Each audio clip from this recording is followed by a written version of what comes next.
السلام علیکم، بسم اللہ والصلاۃ والسلام علی رسول اللہ۔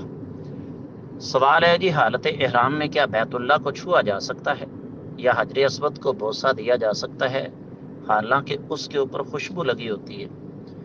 سب سے پہلی تو بات یہ ہے کہ بیت اللہ کو حالت احرام میں ہاتھ لگائیں۔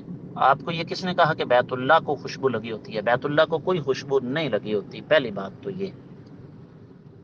دوسری بات ہے، حجر اسود پر کوئی خوشبو نہیں لگاتا، ہم نے بھی زندگی کے 7 سال وہاں پر گزارے ہیں۔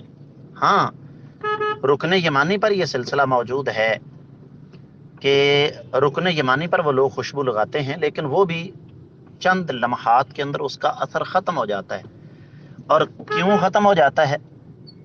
اس وجہ سے کہ جتنے لوگ رکن یمانی کو چھو رہے ہوتے ہیں وہاں پر تو آپ لیٹرز کے حساب سے خوشبو لگائیں تو وہ نظر ہی نہیں آئے گی اللہ تعالیٰ کی توفیق سے۔ لہذا حالت احرام میں آپ چھو سکتے ہیں، بوسہ لے سکتے ہیں۔